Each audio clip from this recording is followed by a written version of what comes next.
So Elizabeth, I know that you attended, you've gone to some great schools, right? Arizona State, awesome school, great part of the country. And then you went to Babson, which is known for entrepreneurship.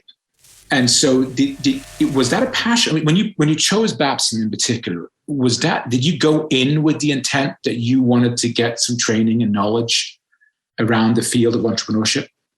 Yes, I think Babson very much markets itself as an entrepreneurial school. They are continuously focused on being ranked well for entrepreneurship. And I went there with the intent of wanting to, at some point in life, start my own business.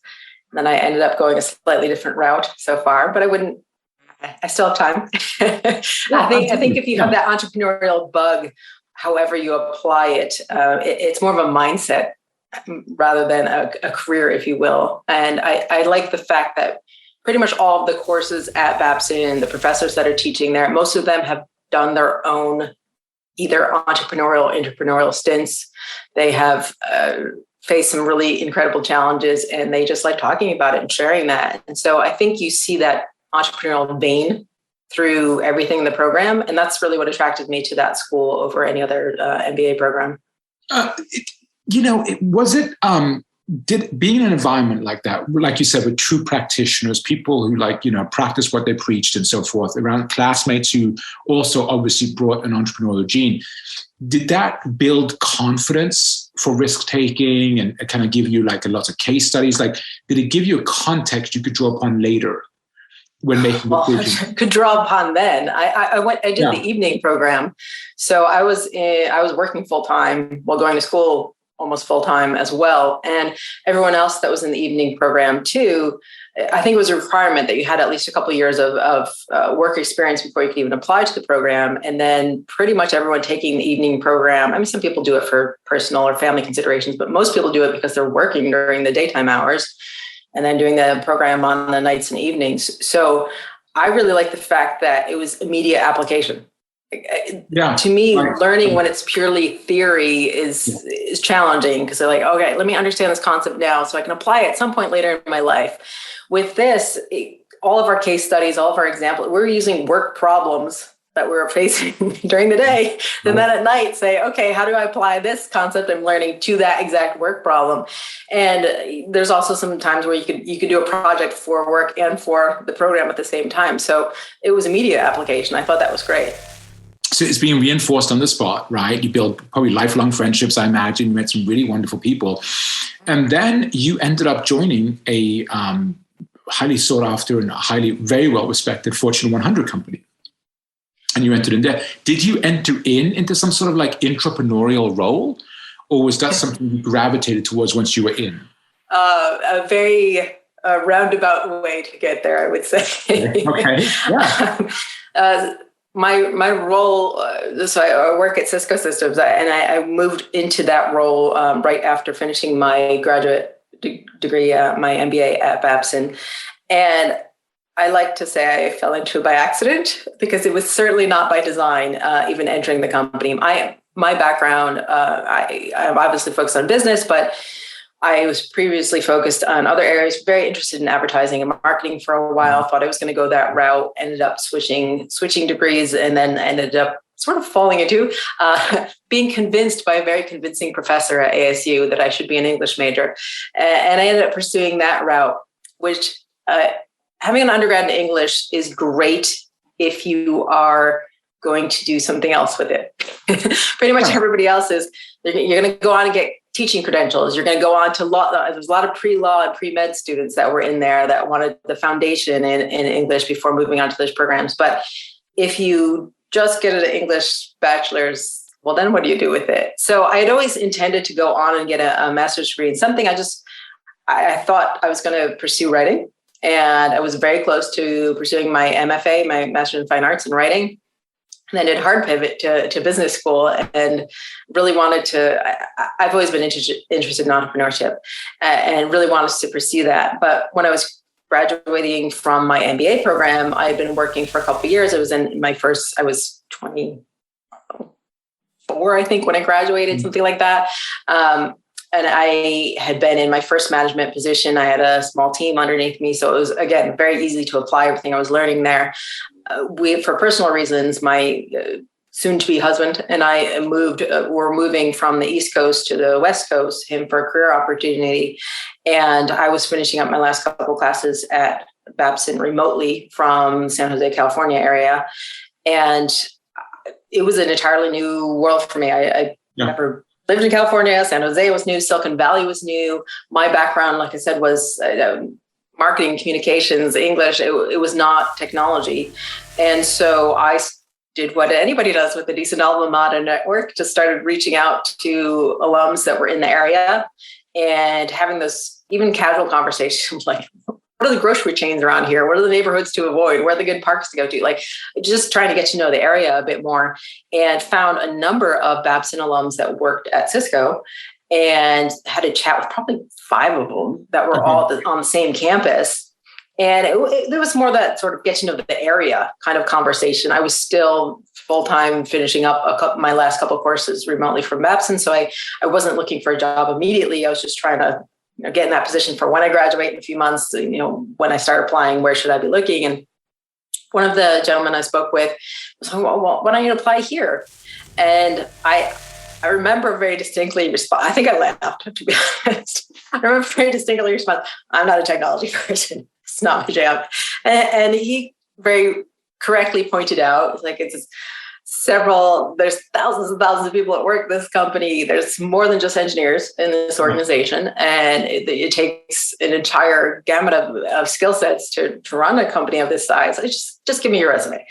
So I gave him my resume, and he floated around internally, and I got a call from somebody, and one thing led to another. And several interviews later, I got a job offer for something that was different from what I had originally been looking for, but it seemed like a good opportunity. It was a good company, and it presented itself at a time that I hadn't even really started actively looking, and it just seemed like a great thing to try. So I'm like, all right, we'll try this. But isn't that life that things just come to you sometimes, right? So. If we have our filters pretty open and we're just willing to say yes to a few things, right, interesting stuff shows up, right? Mm-hmm. Yeah, I think very few people, if you ask them, like, was what you're doing now what you thought at 16 you were going to do? Mm-hmm. How many people say yes? No, I couldn't. No, right. Yeah. So I sort of fell into the company. And then if you told me 16 years later, I would still be there. Not only could I no longer say I'm not a technology person, I now lead a technology team inside of an office of CTO office, the office of a technologist inside of an engineering organization. It's not the path I thought I was setting out on, but that's the path I ended up on. Well, I love that, because Cisco kind of has a reputation for, we've had several Cisco Cisconites. I don't know if that's the right word. We'll call them Cisconites, right? I don't know if that is, right? On the show. And there's been kind of the same story that Cisco will work with you. Cisco is a great company as far as, like, they want to listen to what you want to do. They're really trying to find a good fit for you. They give you big sandboxes to go play in. And we had another guest on who also was an English lit major and ended up as is now a group vice president within a Fortune 100 company. And what we discussed was being an English lit major is really interesting because it teaches you how to think. Like, you have to analyze really hard stuff in philosophy classes about literature and so forth and so on. So it kind of gives you a methodology, even though you're not an engineer. And I love your yes or no or rebuttal or whatever it is, but you think something like that gave you a structured approach to how to think about things. It may not be engineering, but there's still a structure that maybe came with it. Yeah, I think you could probably make that same argument for a lot of different paths and learning paths of it gives you a way to think and structure. Yeah. I think that going back to your first point of you've encountered that Cisco gives opportunity, I would definitely agree with that. I think Cisco, like any company, has its pros and its cons. Any big company, there's certain things that work great and certain things not so well. And that just is what it is. But I do think one thing they do well is allow the ability for people to move around internally if you are ambitious enough to pursue that. I mean, nobody's going to hand you an opportunity, but I think making room for talent, I've encountered enough good managers or executives who are open to that. And I think they do try to work with their people to make sure they're fully utilizing their skill sets and offering opportunities to them. I would say my path there is not traditional or normal by some standards, but it's also, I've quit more than once. Really? And then, and the fact that I'm still there is because this isn't working out. I don't want to do this. And I had some phenomenally flexible and supportive managers who are like, okay, what do you want to do? And then we got into that and hashed it out. And we're either able to move me into a different group where I was able to do that, or created a new role for me. I don't think I've been there for 16 years. I don't think I've had a job description for probably the last 8. Wow. Yeah. Well, I mean, but that suits that entrepreneurial nature, though, right? That suits a little bit of like that. Hey, we're comfortable with ambiguity, maybe a little bit more comfortable with ambiguity. I mean, you joined a company you didn't think you were ever going to join. You didn't think you were going to join this type of company. What was it like in the beginning? What was it like, entering that world? The entry point was actually not the most positive experience, I would say. I moved into a role. I had just graduated with my MBA. I was excited to apply some of the learnings in that. And the role I was coming into, I think it was either MBA required or strongly recommended for that. And I came into the role and I was like, this is not challenging. Wow. I'm not using anything I learned in my MBA. I feel like there's this sort of set process, and every time I tried to propose something that was new or different, it was kind of like, well, we kind of have this thing that works, and it wasn't the right fit. And I actually only stayed in that role for maybe 9 months before a manager in a different team that I had exposure to, she got tapped to take on this new role that was basically running operations for that whole group that I was in previously and saying, how do we make it better? And I'm usually fairly vocal, so she knew of me and knew some of the things that I had presented before. To like, why are we doing this? Can we do this better? And so she said, do you want to come over and work for me? My job is how do we make this better? And so that was my first transition, which was, like I said, about 9 months in.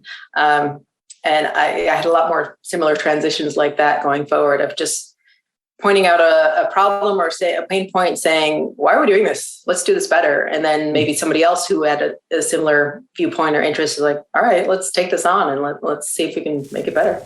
How did you end up, because you're doing something super cool, and we're going to spend most of our time on this, because this is, I mean, I love the context. We've got the build up. Now let's get into, you run a startup division, right? You run your own startup, essentially. You're a hardcore entrepreneur, right? So super interesting role.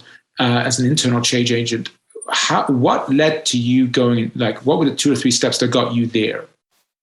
Within systems? Yeah, sure. I think I have to start with, I ended up taking a role at one point, working directly for the then senior vice president for what was a voice, I think it was voice technology that later became collaboration technology.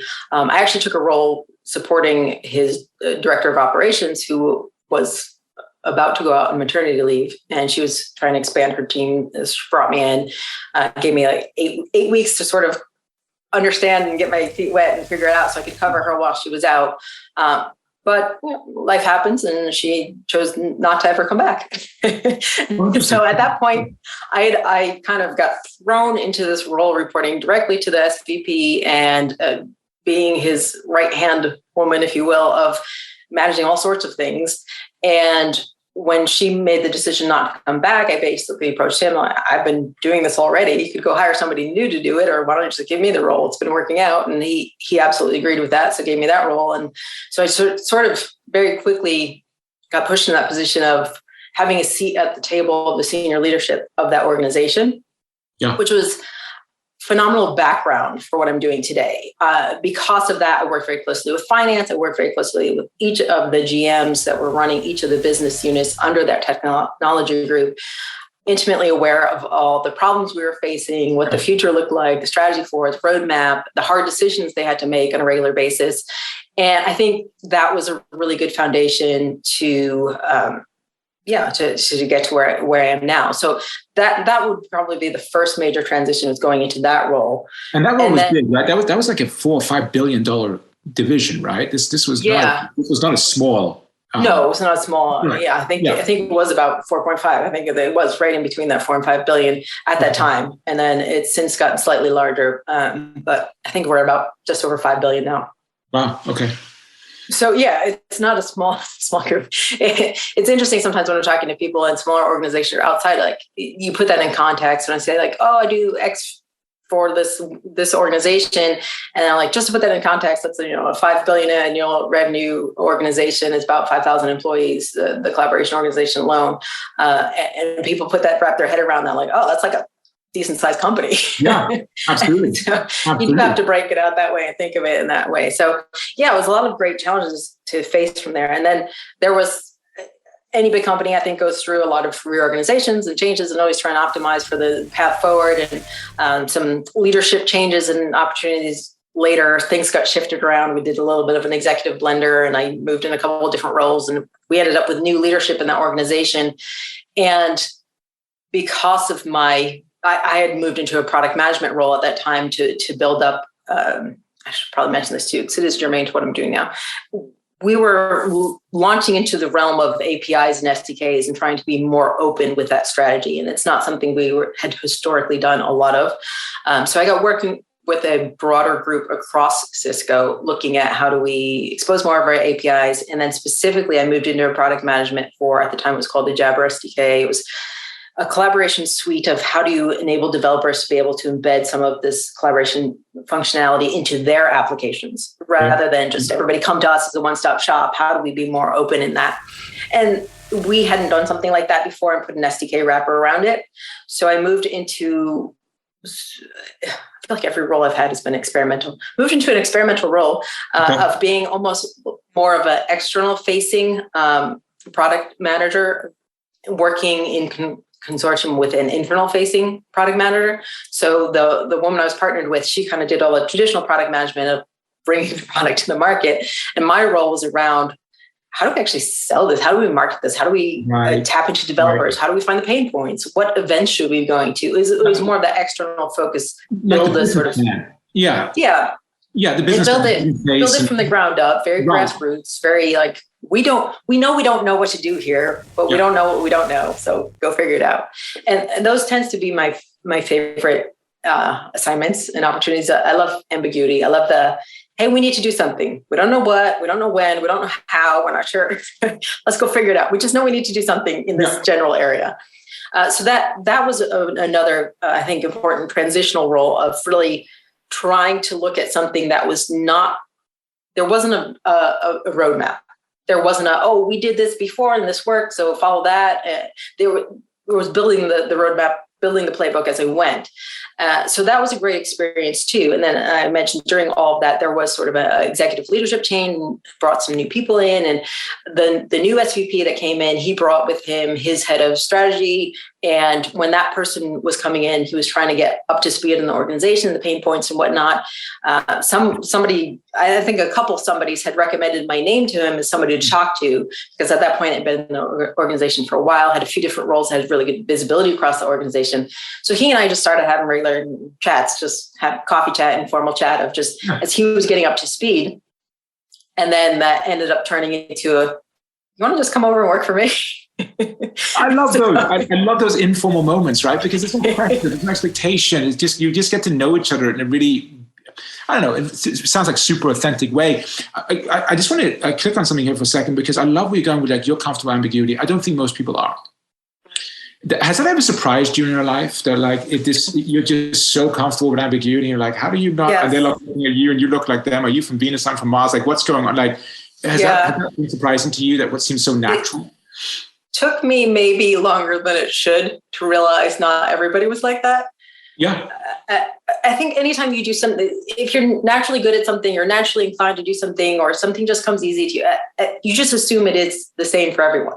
Right. And I think I was a goodish bit into my career before I realized that's not normal. Yeah, I get that. Yeah. Yeah. And I, like I said, I maybe should have realized that sooner rather than later, but that did eventually hit me, and realized that the environments that I tend to gravitate towards and thrive in are ones that organizations struggle to find people like that and to fill. And I think what goes part and parcel with working in ambiguity is making informed decisions on partial information. You have to say, this is good enough. We're going to go this direction. And then I'm continually getting more information, and I might revise like, okay, now we're going to go in this direction. Okay. And you might do a weaving back and forth, but you're making forward progress and forward momentum. Sure. And I think that ability to always take new information and course correct, but keep moving forward, I realize that's very uncomfortable for a lot of people. And I've discovered that the longer my career has gone on and more people I've worked with, there are a lot of people who have phenomenally good ideas and might be really comfortable making a recommendation of, I think maybe we should do this because of what, but they do not want to be the decision maker. They don't want to be the one putting their neck on the line. Right. They don't want to be like the buck stops here kind of a person. And that was a surprise to me. That was a surprise. Okay, so now you gravitate over to work with this head of strategy. Is that correct? Within this another big division. So it's really interesting, right? You get put right in the center of, like, you have a seat at the table at two super interesting opportunities, right? And yeah, absolutely. What was, because you'd already, I guess, vetted each other by all these coffees and so forth. So what was that like to now be on the strategy and have that perspective in the organization? Yeah, and he had a very varied role. He had worked for our SVP at a previous company, and they worked very well together. So he had a lot of things under him. He had strategy, he had partnerships, just kind of a general catch-all. So it was another area of good exposure to a lot of things going on. I'd be privy to a lot of information of what was coming down the pipe, what was important to the organization, where we're facing problems, that sort of thing. And I ended up doing some strategic alliances work. I like talking to people that are not in the company. So I talk to people that are outside of the company. So I did some strategic alliances work for a while, and I enjoyed the relationship aspect of it, but I would say that's not necessarily my cup of tea of where I'd want to spend all of my time. And that was actually one of the times in my career when I quit. It's like, oh, I don't really want to do this stuff anymore. Like, I think I'm just going to go do something different. Yeah. And he was one of the people that was like, no, I want you to stay here. What do you want to do? And so we got in a discussion about, he had this more traditional corporate strategy group under his team, and he had a great senior leader of that under him that was driving that. And I, again, tend to be kind of verbal and say what's on my mind. So I basically flat out told him, like, you have an organization that's doing long range strategy that's looking 3 years out. That's not long range strategy. That is phenomenally short term. If you want to be actually looking at where this industry is going and what has the potential to disrupt us, and bleeding edge technology that is in a very early stage now, but could completely change our business down the road, you need to be looking 5, 10 plus years out. This is not long range strategy. And so he kind of came back with okay, tell me what our long range strategy should be then. So back to, let's create another job. Right. Yeah. I moved into this role of really looking at, okay, everything stayed the same with the corporate strategy group. They still ran the funnel that fed into our 3-year long range planning. And then my charter was focused on, after 3 years, what do we do, 5 years, 10 years, like what's happening? So I spent a lot of time externally faced, and going to conferences and talking to people and talking to startups, going to incubators, and really seeing what is evolving. What is some of the technology that might be really rough today, but if it works, where could that be down the road? Yeah, where do you place the big bets, right? Like, where we start thinking in terms of bets. Exactly, right? Yeah, exactly. Right. And big bets that are going to take a while to pay off, but I think we should be looking at. And I started putting together this regular report. I call it Signals. It was just kind of looking at what's happening in the world around us. And here are different areas I think we could focus on, and have certain things in artificial intelligence, certain things in robotics and other areas. And that's how I originally got looking at the AR/VR space, was through that Signals process. And that was probably 7-ish years ago. Okay. And at that time I was looking at it as, hey, this AR, VR, 3D interaction stuff, this could blow our 2D interfaces collaboration completely out of the water. And we're not investing in this. We need to be looking at this space. So you're like a red team.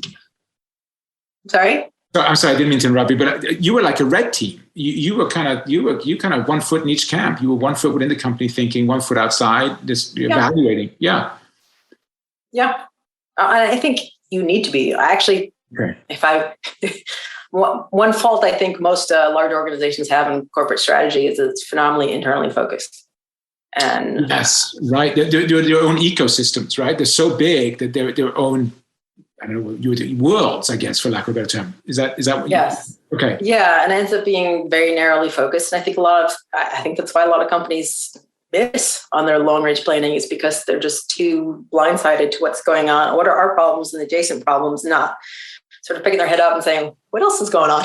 What are things we're not looking at? And how might that impact us for good or bad?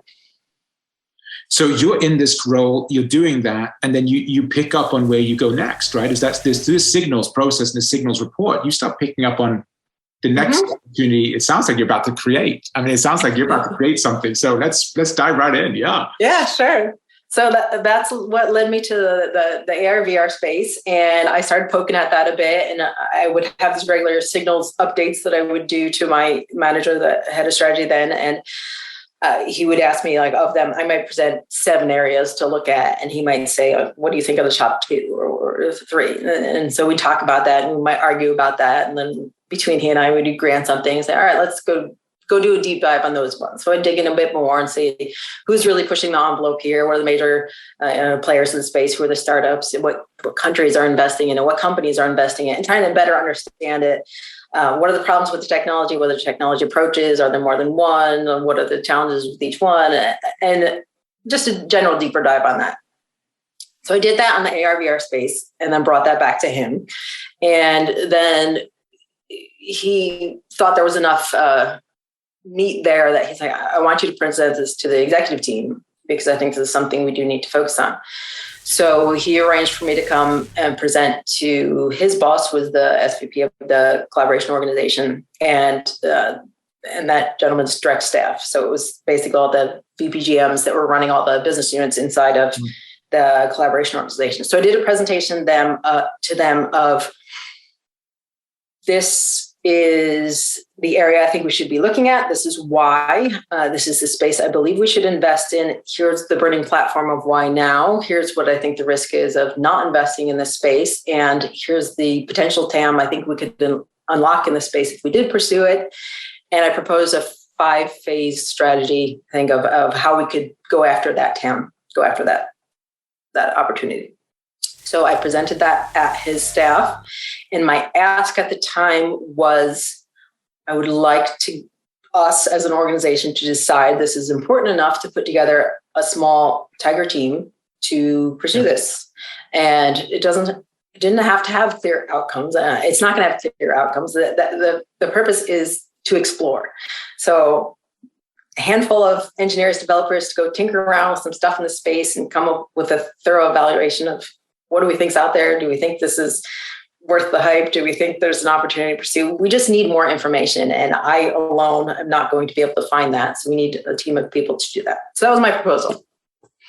And at the time that I made that pitch, I was 8.5 months pregnant with my second child. Wow. So I waddled into the conference room, made my big presentation. And then, that was my ask. And we got the thumbs up to do it. Was that exciting?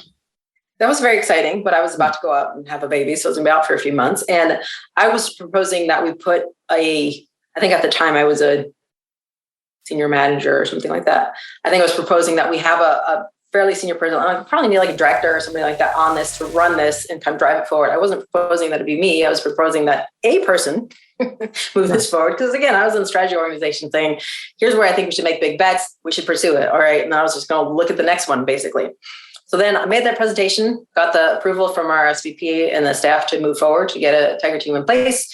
I had some conversation with my manager about who that person could be. A couple of names got floated around. I'm like, all right, this is sort of looks like this has a plan forward. I left, had a baby, and was out for 3 or 4 months, I think 4 months. And then came back in 4 months, checked in with the person, the senior director, actually, who had been assigned to drive that, and a couple of engineers on that, and discovered nothing had happened. Wow. Okay.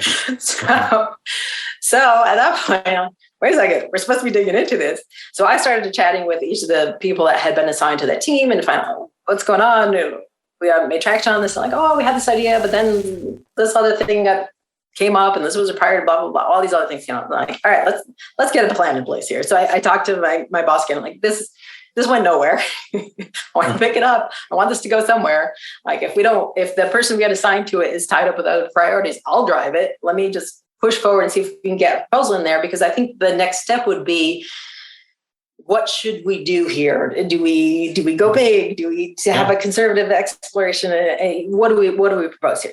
So he agreed, and he recommended that we come back with a 3-scenario thing, like the conservative toe in. If we want to just kind of keep a finger on the pulse of what's going on in this space, what could we do?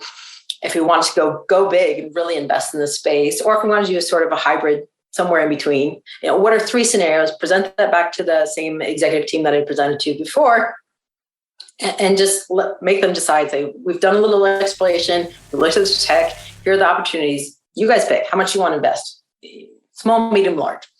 So we did that, and it was very informal. It was actually dinner at the SVP's house, and it was a handful of execs there and little old me.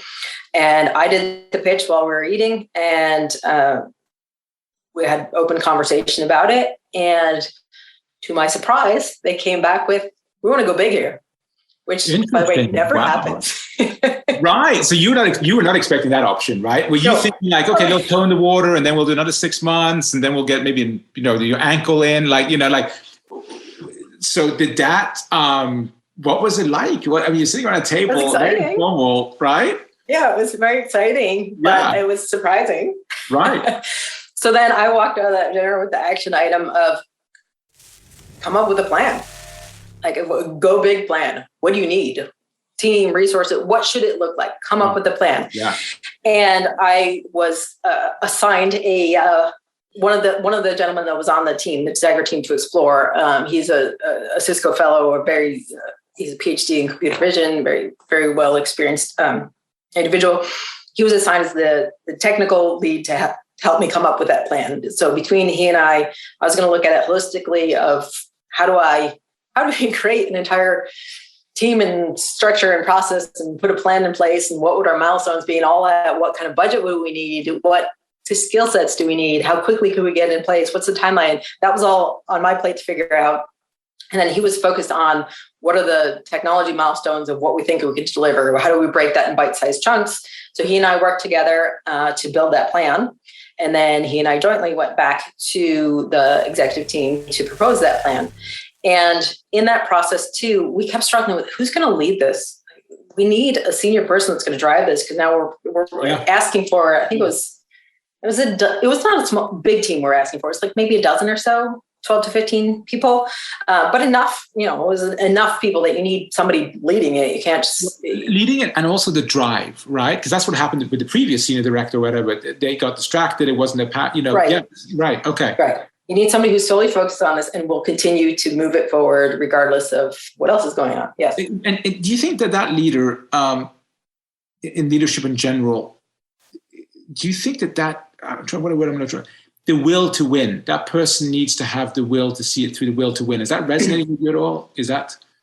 Yeah, I think don't shy away from the challenges, and get used to hearing no, and get used to hearing that's not how we do it here, and no, that's not possible, and we don't have enough time, we don't have money, and we've never done that way before. You have to be used to hearing that multiple times a day, every day. Without it discouraging you, right? Without it. Right, exactly. Yeah, right. You have to believe in it that, no, I think we can do it. Yeah. Okay. So he and I got together, we built a plan, and we're still struggling with, okay, who's going to lead this? And the more we talked about it, and the more we kind of chatted about it, he's like, why don't we just put your name in there? I'm like, well, since I've been leading it for almost a year now, this effort of exploration, and every time I try to point it off on somebody, it seems to not work. I'm like, sure, we'll put my name in there. I'm like, at this point, the consensus from the dinner, I think, was, we need probably at least a senior director, maybe a VP to drive it. And I was still a senior manager. So I'm like, I'm up 3 levels below what they think they need for this organization. So I figured there's a good chance that you're going to laugh me out of the room. Yeah, great job putting the presentation together. We're going to find somebody to actually drive this. But my boss endorsed it. He going into it, he's like, I will support you on this and leading it. I think you are a good person to lead this. It's a good opportunity. Ultimately, it's up to that board to decide how they want to move forward, but we'll see. So we made the pitch, and we had broken it down into bite-sized milestones. We focus primarily on the first milestone of like, we think we need this amount of time, this amount of money, these skill sets to get to this proof point. And if we can get to that proof point, then we think all these other things that we proposed before as steps, we think those are all possible. But right now, we don't even know if this is technologically feasible. Okay. No one's ever done this before. It doesn't exist. So this startup, what this truly is startup. I mean, right. This is uncharted territory. Right. Okay. Yeah. So then I proposed my resources slide with people slide. And as much as possible, we did a lot of digging around beforehand. And we knew roughly the skill sets we need, but we did a lot of digging around of like, who do we want to steal? And we just slapped faces on a slide. Like these people had no idea we're putting their face on the slide. Their management chain had no idea we're putting their face on the slide. But like, I want this person and this person. We had a very clear ask for several of the people. There are a few that we were like, we need this skill set. We're not sure who. If you have a recommendation, great. And on that slide, I presented with a straight face, my big old head up on top of, I'm leading this. And then my counterpart, he was the technical advisor for it. He would be the technical lead for it. And then we put a bunch of other faces up there and said, this is what we want.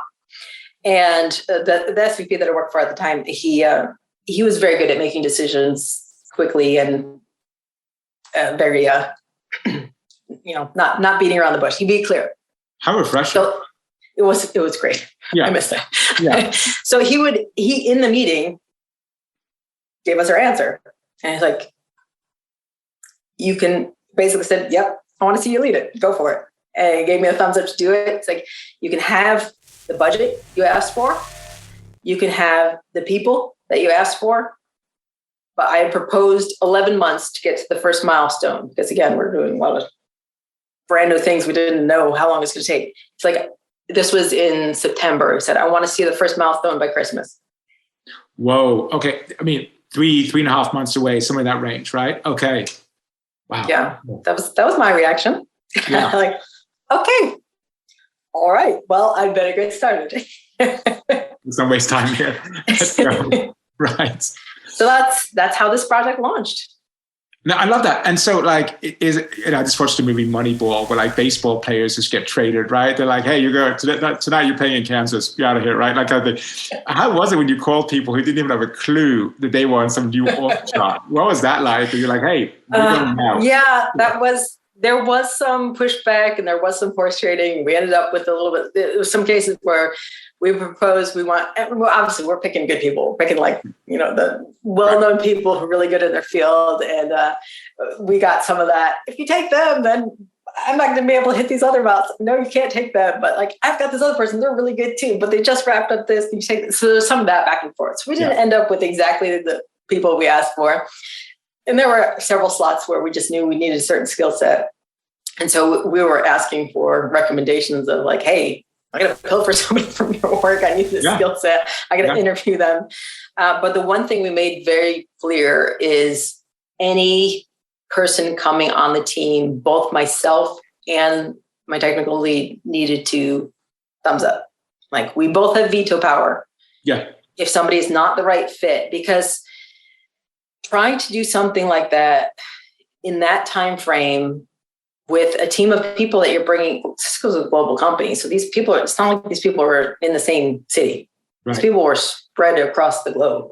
I ended up with a team that was across 4 countries and 9 hours of time zones. Wow. Okay.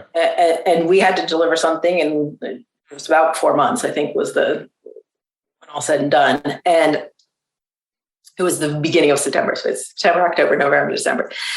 So 4 months to deliver that. To do that, you can't have a bad apple. You can't have a naysayer. No. Yeah. So were you looking for, if somebody like you said, hey, this is what we're doing, and we picked you and your name, and they were just vehemently against it. None of this happened or not. Would that just say, you know what, if you don't even have this passion for it, I don't want you. Right? I mean, is there some of that, like the human side? There's a lot of that. Oh, a lot of that. Okay. Yeah. We were actually very, very clear that, I've always been this way. Anytime I've hired someone, for me, it's the hire for attitude, train for skill. I think that's phenomenally important. You can change someone's skill set. You can't change their attitude. Well, at least not very easily. So that was really, really important to us. It was more important to us to get somebody that we thought would be a good fit with the team and was excited to do it, versus somebody who had the perfect skill set or was number one in their organization or their field or their subject matter expert. I will happily take someone who's maybe not the top subject matter expert, a few layers down, if they are jazzed and excited and motivated and want to get on board. You're hungry. Yeah. You're hungry. Exactly. I get that. What's coming up for me is like, you have this incredible superpower of like building coalitions. That's what's striking me right now. Is that something, maybe using my language or your language, but building winning coalitions? Is that something that you think? Persuasion is how I persuasion. Okay. All right. Yeah. Right. And is that persuasion selling the vision of what this could be? Building selling excitement. The vision, selling the excitement, right? Selling the belief of, hey, you want to do something that's never been done before, and we don't even know if you can, but we're going to have a hell of a lot of fun trying, and it could be amazing. You're selling that, and the reason I say persuasion, because I feel like it's the same thing when you're building a team as it is of pitching to executives trying to get funding, because in either way, you're persuading. You are trying to argue your point. And I have always heard the definition of persuasion. Persuasion is navigating someone else around their mental roadblocks. Oh, interesting. And that's a great. I always liked that definition because I do feel that is probably my number one job in anything I do.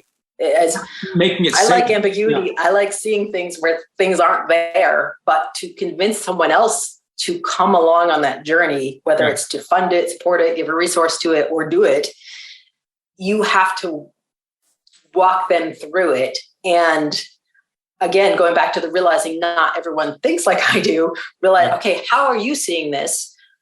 Can I explain what I'm seeing to you in a way that will resonate with you, not only so you understand what I'm seeing, but you can get excited about it as well. But it's also an interesting role though, right? Because like, you're like a visionary leader. Would you say that's true? Like you have some visionary leadership in you, right? Okay. If that or some version of that's true, that means you're like oftentimes half a mile to a mile ahead of the rest.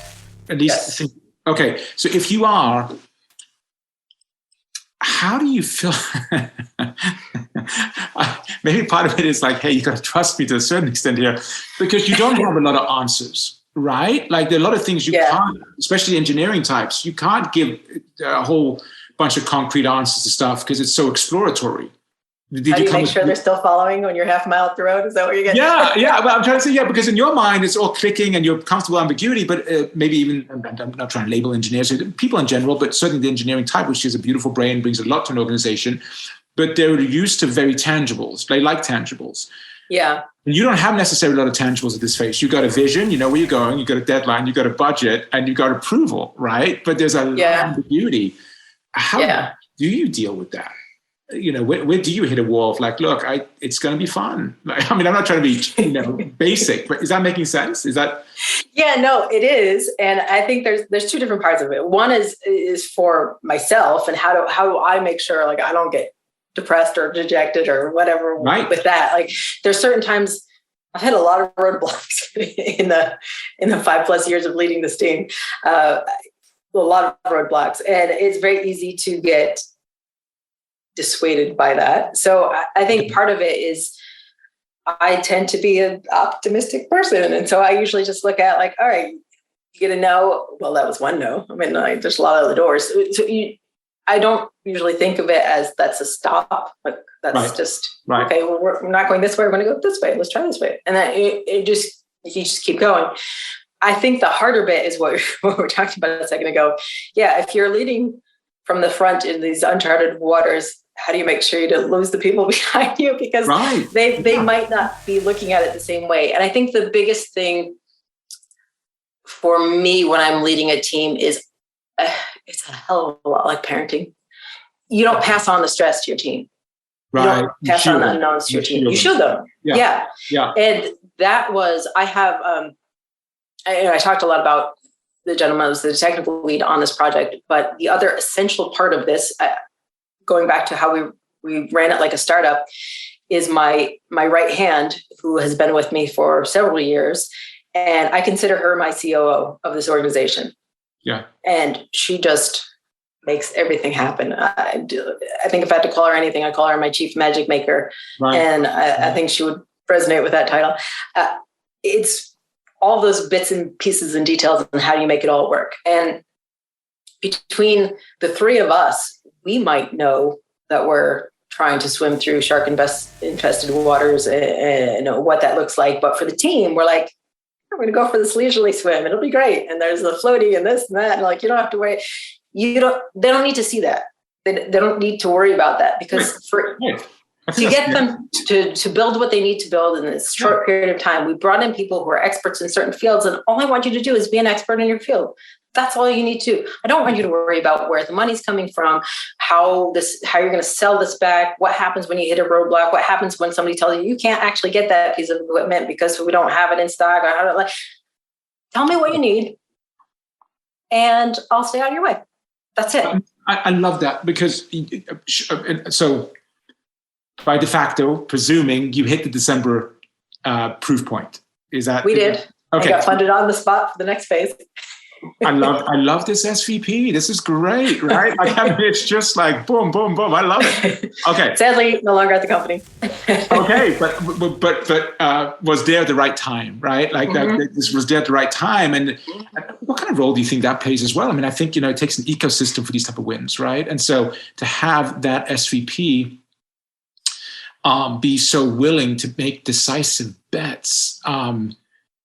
Is that, I mean, I guess that's important for big companies, right? You need some of those folks out there who are willing to look longer term and just place their bets. Is that true? I mean, is that? Yeah, absolutely. You would hope your leaders at a large organization are visionaries, at least to some extent, because if you're not, I don't think you're going to be around for that long. But yeah, being decisive is a quality I sadly think we don't have enough of, just in general in the world.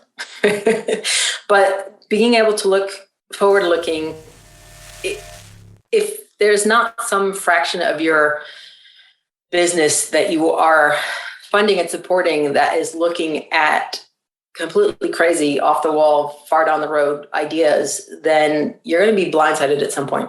Yeah. And I think this is a way to avoid that. And you could look at it as like, yes, it's a phenomenal leader that's able to do that and support that and fund that. But the flip side of that is when you have a 5,000 person organization making $5 billion annual revenue, and I ask you for 12 people for 4 months to see if something's possible, it's really not that big of a risk for you. Okay. I mean, you could look at it that way too. Hey, this could be an issue, because if we came back in 4 months and we found out it's not technologically feasible, you can't actually do this. There's the laws of physics or whatever. There's other things that apply, and you can't do this. Or maybe the technology is not ready. Or we could have botched the execution of it and done a really bad job, and he could have come back and all right, well, I'm not going to fund you for phase 2 till you get your act together. I mean, you do have outs. So I see that as it is a risk, but I don't know, when you're looking at the longevity of an organization, when you're running an organization that large, it's not that big of a risk. Understood. 5 years later, right? Did you think you'd signed up for 5 years when you signed up for? No. Okay, so 5 years later, how have you grown as a person, right? Like this has been a very embedded, powerful. I don't know. This sounds like such a life changer. It sounds so interesting. I don't feel like I'm using the right words, but how have you grown? What have you dealt with? How's this shown up in your life as a leader, as a person? What do you take home at night? I think I always wanted to see if we could get this to the point of a working prototype in the hands of customers being used to solve real problems. I'm in a team that builds prototypes. We deliver visions and ideas and workable prototypes and show that something can be done. We don't build products and scale to mass market and farther downstream activity. So my goal was to get it to that stage of I want to launch this, get it out into the world, prove that it's doable, and get it out of just our hands doing it, having actual customers using this and it solving problems, and show that, yes, this can be done. This is amazing. And we hit that milestone in October. That's when we announced it at a Cisco conference, the products of Webex Hologram. And it is currently in trials with customers today. It's being used right now. We're in the process of transitioning it to the business unit, who will then take it the next step forward to move it towards being a product. So for me, I'm still involved in the project. We're still in the transition phase. But for me, I got to the milestone that I got to. When I first launched this, though, I 50-50, 60-40. I wasn't sure I would get there. I thought it would be an interesting challenge or problem to see if we could. Yeah. And the fact that it took 5 years, I didn't expect it to take that long. I don't think it needed to take that long. But that's maybe there's really great benefits of running a startup inside of a big corporation. Yes. And there's really significant drawbacks of running a startup inside of a big corporation. Is it speed? There's a lot of people on the show talking about speed. It just takes, yeah, okay. But the benefit is you have distribution channels. You've got the credibility. So you can plug, okay. But yeah, I can imagine. I mean, a lot of entrepreneurs talk about things taking longer and costing more. Was that your experience as well? Or something, some version of that? Yes, but in honesty, I think a lot of that we shot ourselves in the foot with we don't have a program to run a startup inside of a big company. This is not something we do. We haven't figured out all the processes and, removed the roadblocks and everything. It was a fight at every step of the way because you're trying to do something non-traditional inside of an organization that is created to optimize a traditional approach. To no fault of the organization. I mean, obviously we need to make money this quarter, this fiscal year. This is what we're focused on. We're building products and out the door. And this is not that. Right. So you're trying to do something outside of the norm, and we have processes and check marks and veto options and all these kind of things put in place for the health and benefit of the greater organization. But we had to fight those at every step. Everything is an exception. Everything is a separate approval path. And so after doing that for years, there's a point where I was like, this has taken significantly longer than it needed to. So yeah, I don't think I would have expected 5 years. You're sitting on a lot of expertise that can be very valuable to a large organization, right? Like how do you run a startup more efficiently within a company, like creating a blueprint and stuff like that? It just kind of hit me as an idea. I don't know if there's a question behind it, but it just kind of hit me as an idea. I haven't been through it. I mean, this is not a theory. This is not a theory to you. This is a big deal. This was like one of those moonshots, right? It sounds like the division is I have family in the wind farm business, and what they do is they go out and get the project shovel ready. They get all the leases and permits and so forth, and then they sell it to utility, and utility can just go build it tomorrow, kind of thing. And it sounds like you're getting some of these technologies shovel ready, so to speak. Like a division can take it and scale it. Is that the hand? Okay. Yeah, and I think a lot about what we did as an organization, what worked. I think a lot of it is repeatable. I think what didn't work. A lot of it we could learn from. Yeah. So I do think you could, I hate to say make formulaic because I don't think it's appropriate verbiage for it. Every internal startup would be unique, but I do think it is a repeatable process. And I do think it is something that's not unique to the organization that I currently work for. I think it could be done at other organizations, other companies. I don't know that many people that have gone through the experience that I have of running a startup inside of a big company. And I think there are a lot of learnings, both positive and negative from that would be great learnings for going forward. And I'm trying to think now, what do I do with those?